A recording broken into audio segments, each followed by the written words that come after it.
Welcome to Urban Fantasy PH.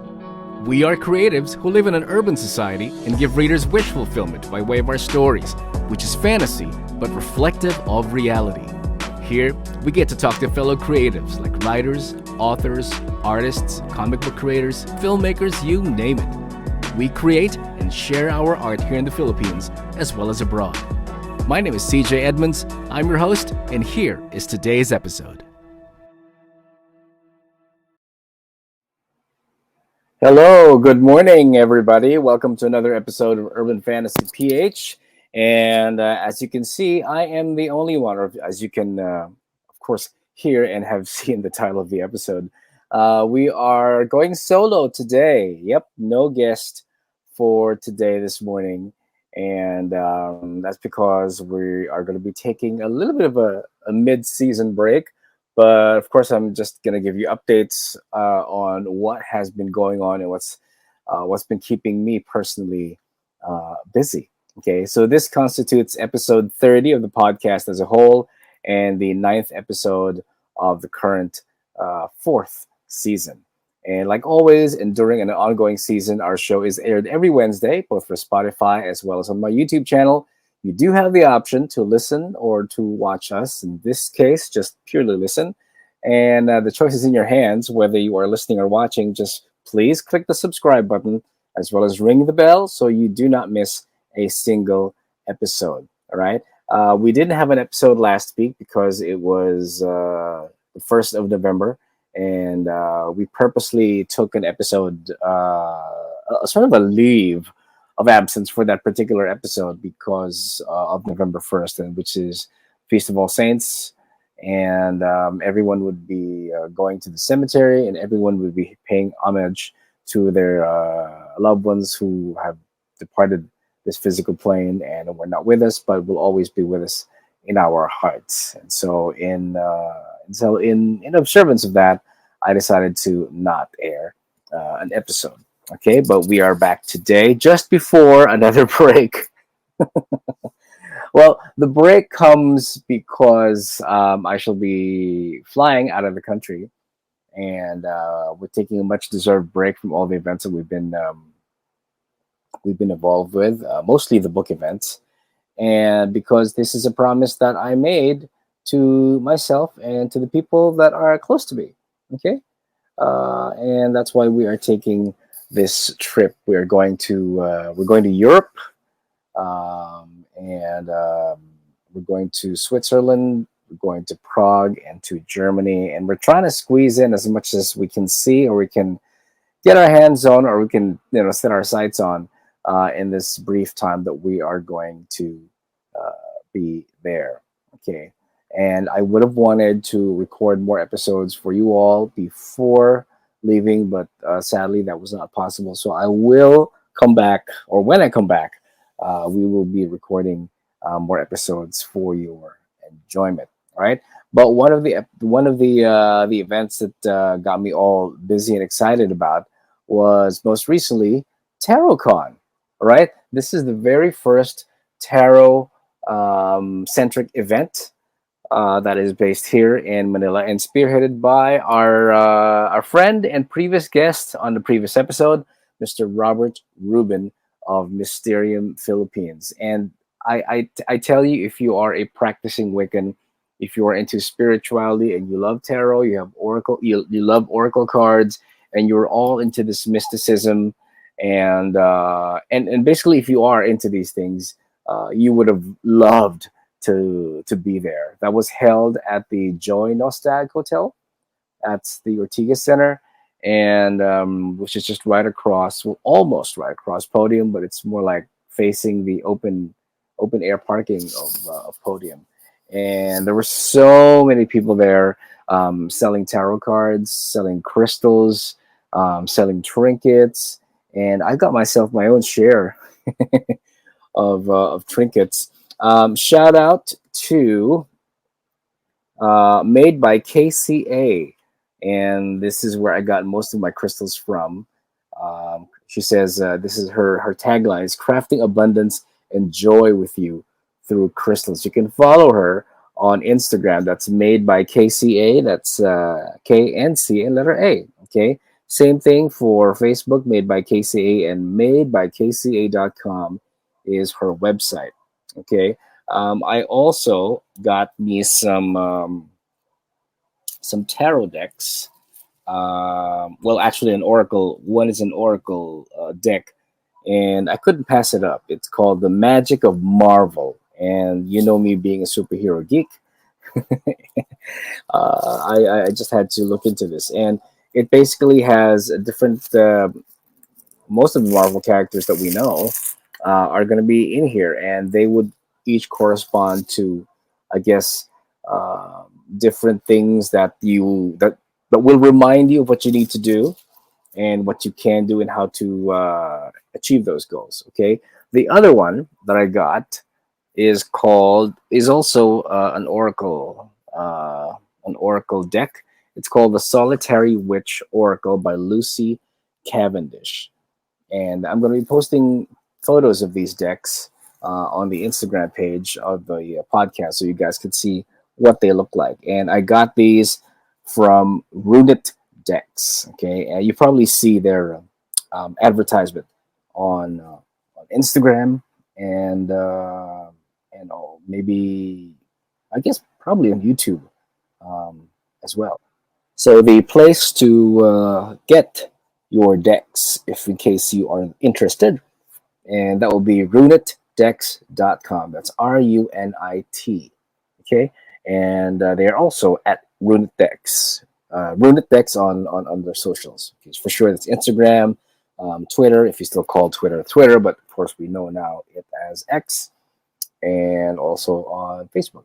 Right, they are at the Green Hill Shopping Center.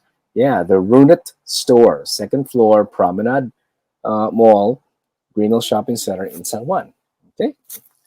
Another card game that you probably have seen when you go to bookstores, or if not, also on social media, or even if you also follow them, you'll know about the Lagim card game. And this is a card game that involves about 2 to 6 players that you can play for about 30 to 40 minutes. And the premise is ancient magic stirs within the forest of the Philippines back in the 17th century, awakening a host of dark forces that threaten nearby villages. And the game basically is a strategic card game in which each player will control a barrio and aims to build a spirit path into the forest and become the last surviving barrio in the game. And if you follow them on Instagram, La Game Card Game, they do have an upcoming expanded. Well, they do have an expanded edition already of the card, but like a specific collector's edition wherein there will be a card stand, and there are also some. It's basically a collector's box when you think about it, and there'll also be coins in there. But when they started out, they just had the card deck.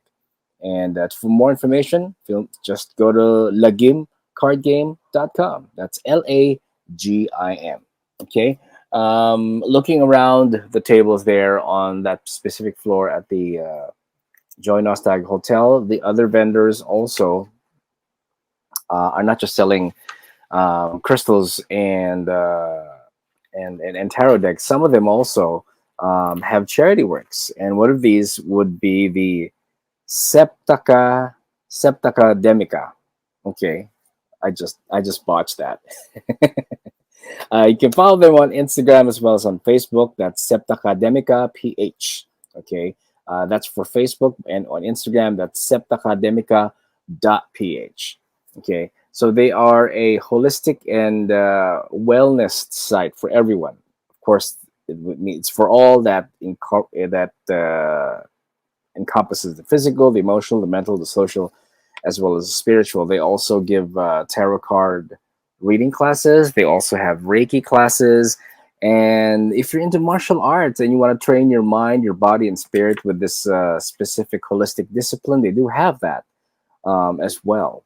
Okay. And if you were there, you would have gotten the brochure and you would be able to get a free trial session. But this is only valid for group classes.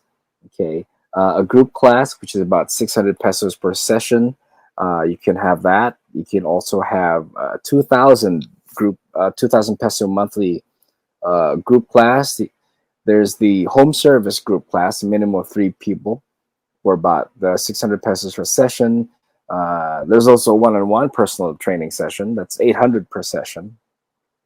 I would assume that one session is an hour, but of course you can always talk to them and see what exactly is the running time for a particular session. Okay, that's Septa Academica PH. All right. And because I was asking around, I got a pouch and where I can put my tarot cards in, and I am happy with that as well. The other vendor that I also got to see and to enjoy a lot of is Inklings by Guada. You can follow them on Instagram. That's Guada Tagalog, and on Facebook, it's Inklings by Guada, and she was selling charms, and she was also there were some prints that she printed out. You can hear me opening and bringing some of the stickers out. She has some card affirmation cards, and there are some mandala-ish prints on it. It's like it says, "I easily attract money and moments that fulfill my soul." Oh, I love that. And the other one is, "I efficiently work with joy and effortless ease." So I'm going to be putting this up on my table just to remind myself that I am that. Okay. I also got a keychain from Mandala, and it's the life tree, or the tree of life, the Yggdrasil. Okay, if you are well versed in Norse mythology, then you know what that means. That is Yggdrasil, the life tree, and spelled with a capital Y. Okay. Apart from that, of course, because we are a book reader primarily, I also pre-ordered the latest book of Robert Rubin. It's called The Tarot: 78 Spells for 78 Days, and he talked about this extensively in our previous episode. And if you want to get the book for yourself because you weren't able to go to the TarotCon, yes, you can still do that. And just go to robrubinreadings.com. That's ROBRUBIN readings.com. Okay. And of course, if you follow him, you already know how to get in touch with him and and get the book for yourself. Okay. Let's see. And I also, and one of the highlights, by the way, of TarotCon, apart from getting your hands on different decks, is also to attend the talks that the guests were giving. Apart, of course, from Robert, who himself closed the program with his own talk about his experiences with tarot and how he began. The highlight was also getting to listen to Marcus Katz. This is a special guest of Tarot Con, and he's from the UK, and he is a tarot teacher and a co-director of the Tarosophy Tarot Association. And Marcus himself has studied and taught tarot for about 35 years and has delivered more than 10,000 face-to-face readings. And the book is called Practical Tarot Techniques, Your Essential Toolkit for Better Readings. And he has co-written this book with Tally Goodwin. Okay. And if you want to know more about Marcus Katz, and feel free and visit him on his own website. That's www.marcuskatz, that's KATZ.net. Okay. Tally Goodwin is also into tarot, is a tarot researcher and co-director of the Tarosophy Tarot Association. She is responsible for the Cards of Antiquity campaign, which set the ground for the return of Lenormand, Kipper, and other antique decks in the mass market. Of course, for those who are into tarot, you know that the primary deck that everybody uses would be the Rider-Waite Smith deck, and I'm partial to that because that's my first deck ever. And if I start to gravitate towards other decks, then that's also okay too. All right, there's no one deck to just use. You will always be, pulled in, I guess, by different decks. But feel free to explore and see what other deck resonates for you. And who knows, that might actually be the deck that you're supposed to be using. Not everyone will resonate with the basic Rider Waite Smith deck, and some people would prefer to use other decks. But to each his own, to each his own process, and to each his own spiritual path. Okay, so that was the update for TarotCon, and I'm sure there's going to be a second one, and we just don't know when.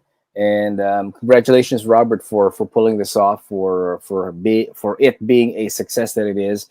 I posted on social media, and there were some people who commented that they wish they could have gone, and it's just that. I mean, there will be people who would want to go, but were unable to go, or they didn't hear of it as early as they wanted to, or as early as they should, and that's why they failed to go. But that's all right. There will always be next time, and who knows, Robert might be able to bring in more guests and more speakers to talk about the tarot and to talk about this practice. And for those who are, waving, pointing their fingers, waving their hands, or wondering, is the, I'm Catholic, and can I even look into this form of spirituality? Yes, you can. Mind you, that the people behind the tarot are Catholics themselves.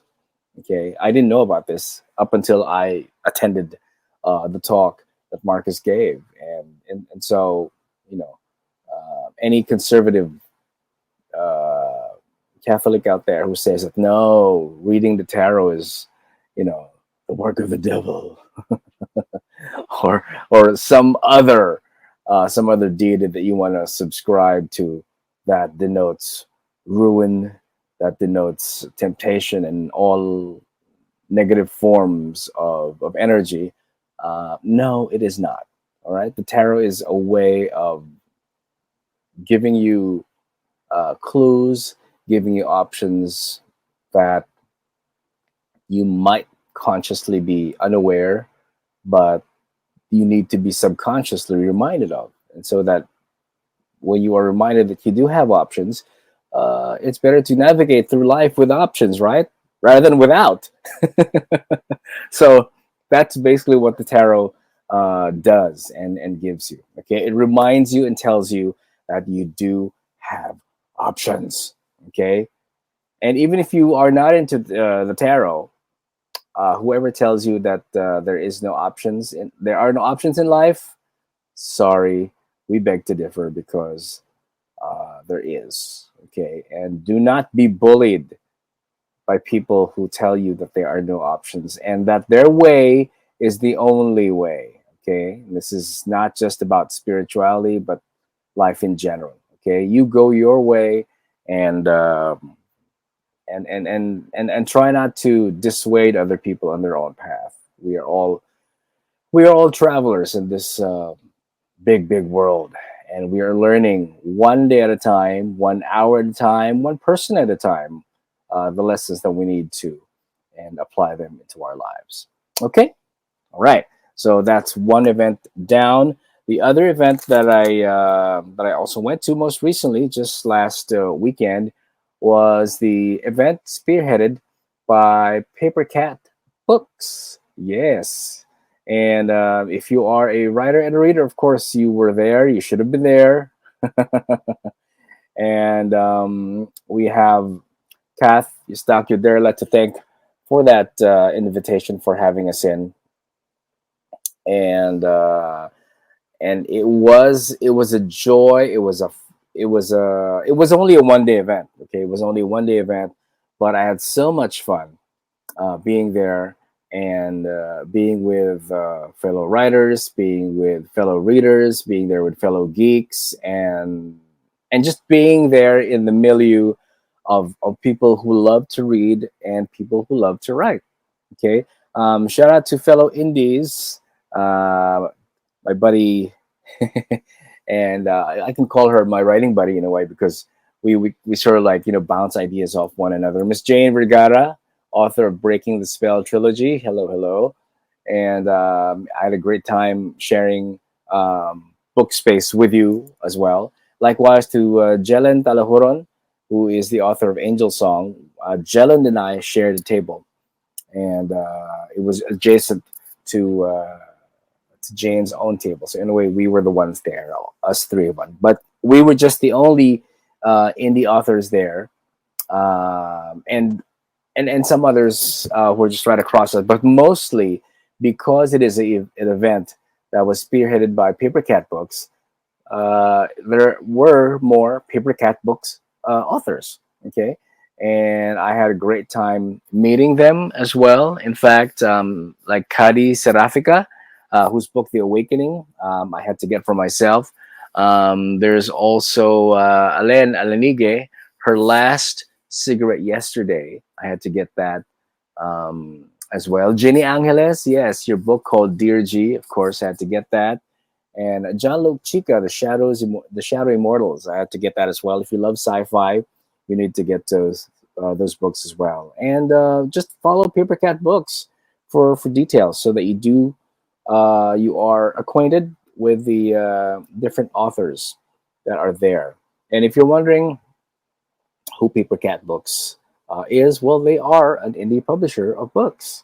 Yeah, it's and more specifically, they are a division of HS Graphic Print. This is a small design and print company that's based here. Okay, and it was held at the Estancia Mall in Capitol Commons, Ortigas Center. And if you have not been there, it is a fun mall to be in. It's a pet friendly mall, and I got to meet Jane's own dog, her poodle named Appa, who was the star every time people come near the table. They see the dog first. Of course, they see the books, but dogs will always command immediate attention, especially one as adorable and as well behaved as Appa. And you probably have seen them in Jane's own socials and also in my own postings on social media. So yeah, I had a great time.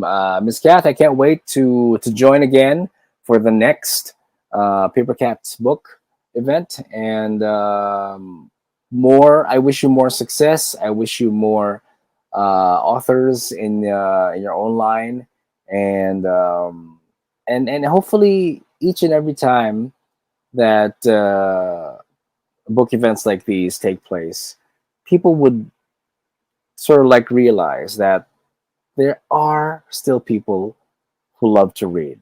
There are people who love to write, and there are people as well who do both. Okay, and it's just a reminder to for everyone that if we can do support local authors, all right, we churn out good quality work, and it is the work of our hearts.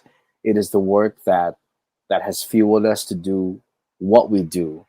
And whenever we share our work, whenever we have book fairs like this, it's our way of sharing what has fueled us, what has brought us to tears, what has frustrated us, what has um, cheered us on when we felt that what we were doing was a waste of time. No, all of this has coalesced into that one book that you either hold in your hands at the moment, or the one that you're probably currently perusing and you're wondering if you should get it or not.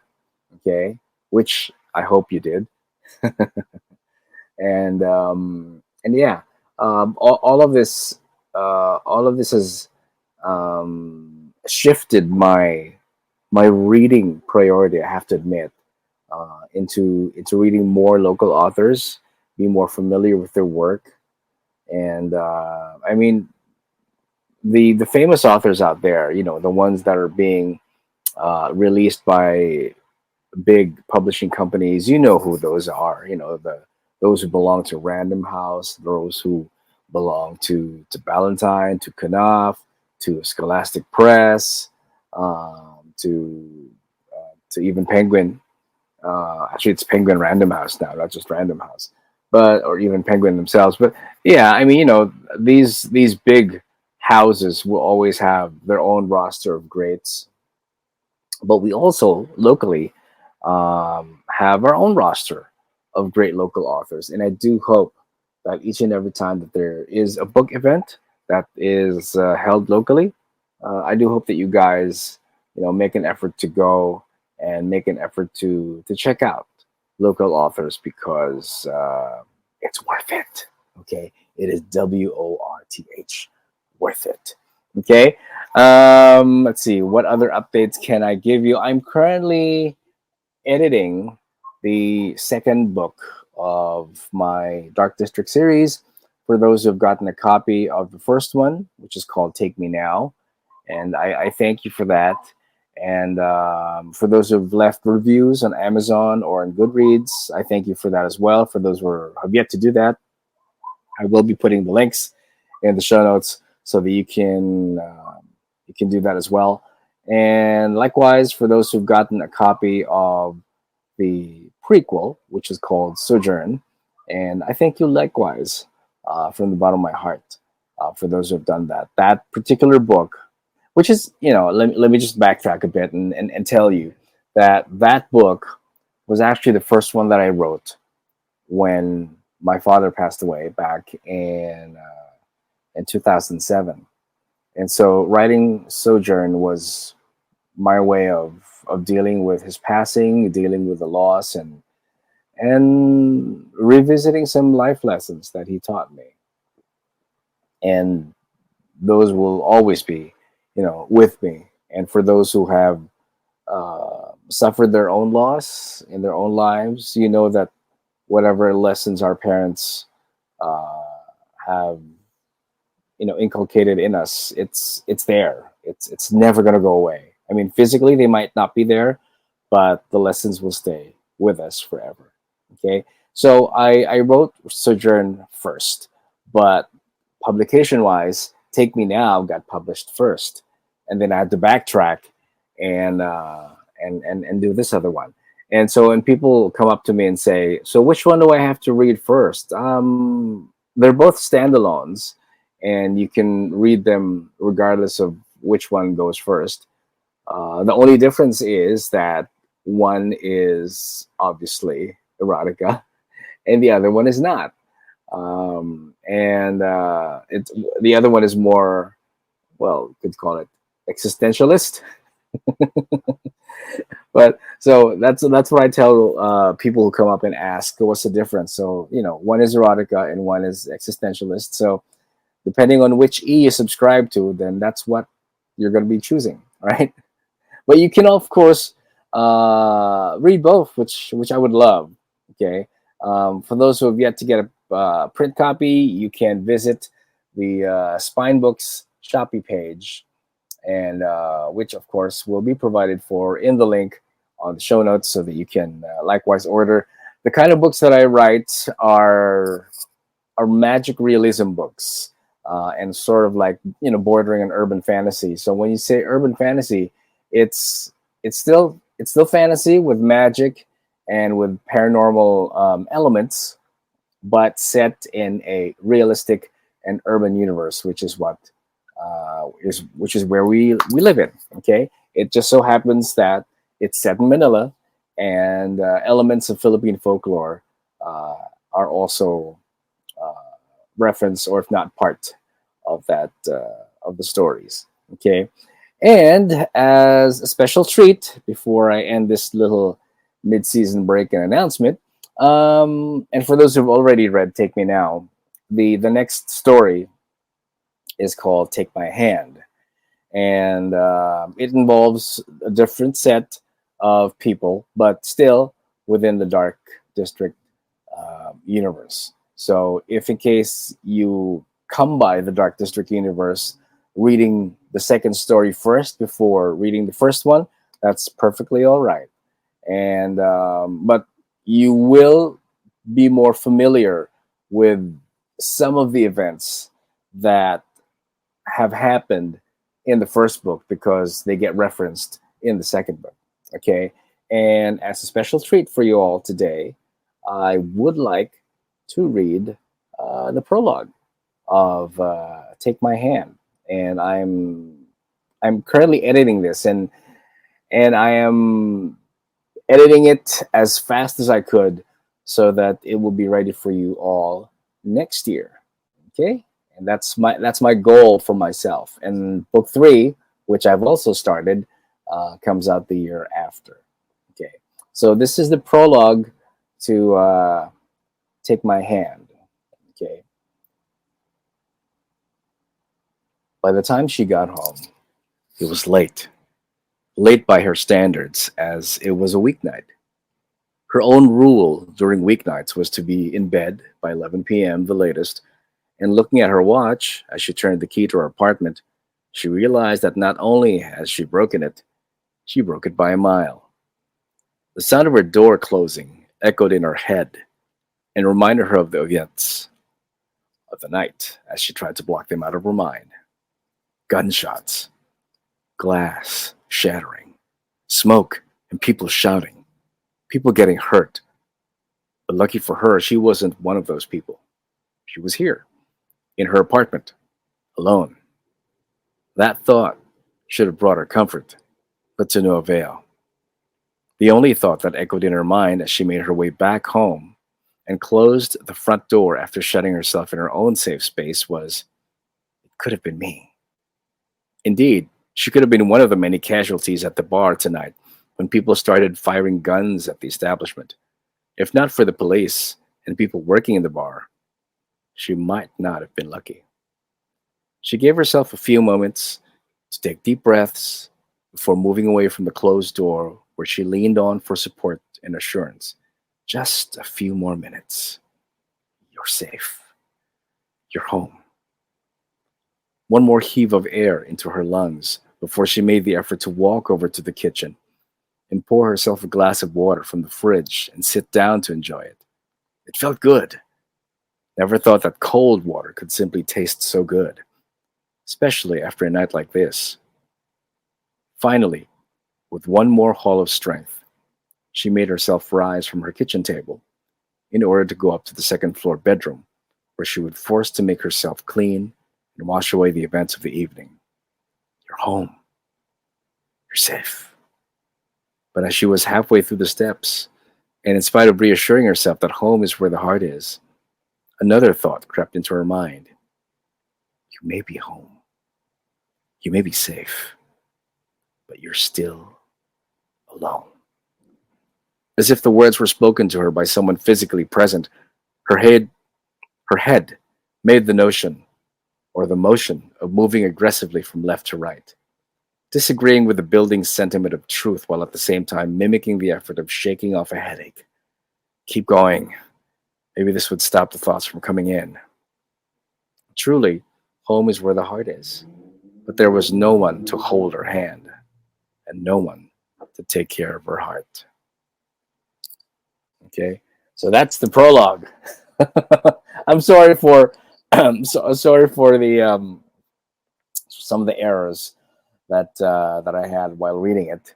I was trying to dramatically read it, but I don't have a glass of water with me, and so I was getting all I was getting all choked up for that one. But anyway, yeah, that's the sample prologue of what I'm editing, and this is definitely much longer than Take Me Now. Take Me Now is considered a novella of above 30 and between 30 to 40,000 words. This one is already at 110. So when editing, the story in question can either uh, be diminished in words, or you find yourself adding some more because you feel that you have not fleshed out maybe a character enough. or you feel that a specific setting has not been given life because you didn't describe it well enough, or the emotions involved were not clear, and so you have to go back. Well, that's basically what I'm doing at the moment. And so wish me luck, and I hope I don't drive myself crazy by doing this. But you all are making me sane. You're all keeping me sane by getting the books, and I can't wait to hear what you have to say about this one when it finally reaches your hands by next year. So yeah, those are the updates for now, and I will be coming back with episode 10 with a new guest, of course, and that would be when I come back from my trip. I will be back within the month, not to worry. So we'll be hopefully we'll have something new for you all in December. And if you yourself you're considering, should I take a trip before the year ends, or should I take a trip next year? You know what? Take it. Okay, while you're young, while you are able, and while you still can, do take that long overdue trip. Reward yourself. And you know what? I keep telling people this. The first thing that I learned when I took a trip abroad was seeing how other people lived, seeing how other people conducted themselves, seeing how other people went about their lives, and trying to balance what was needed and what was required of them, and how disciplined they were, and how efficient they were. And I just really hope that when I came back from that particular trip, I wish that things were the same here locally for us, that we were able to be more disciplined, that we are able to be more efficient as a nation, and we're able to propel things forward so that we can say that there is progress year in and year out. All right. And if we don't get to do that, then what else is this all for? Makes you wonder, huh? But yeah, I don't want to end the podcast on a sour note, but I just want to continue assuring you that more episodes are coming along the way. And thank you to Spine Books since day one. And also, we've got a new friend.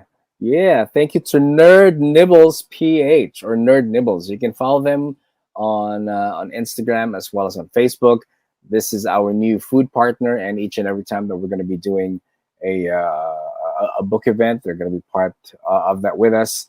And if you're wondering what Nerd Nibbles is all about, well, it's basically mushroom chicharron. Yeah, you see them around.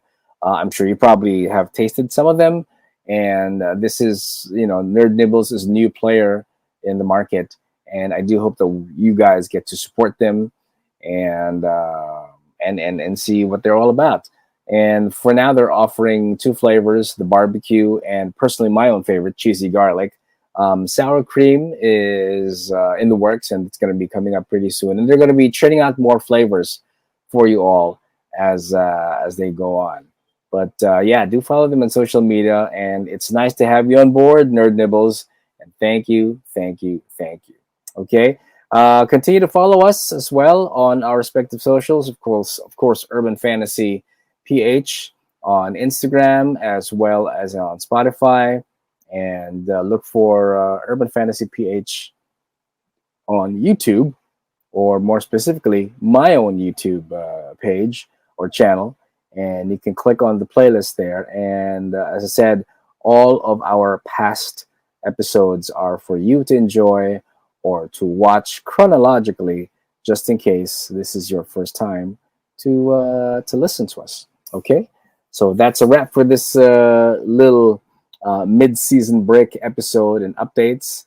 And if you are a creative yourself and you would like to be featured on the podcast, simply just email us at urbanfantasyph@gmail.com.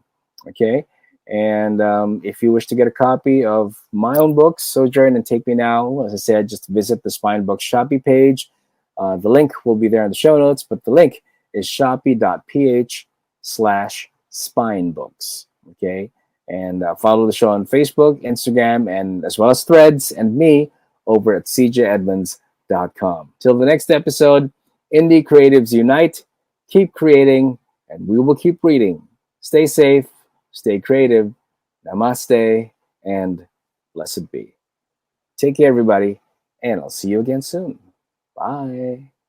That was another episode of Urban Fantasy PH. Join us next time as we feature another creative soul who wants their art to be seen, heard, and shared. If you have your own work to share, just email us at urbanfantasyph@gmail.com. Through the next episode, this is independent author, singer-songwriter, radio personality, voice actor, and fellow creative, CJ Edmunds, reminding you to always listen to your heart, create with your mind, and share with your soul. Goodbye, everybody. Namaste. Blessed be.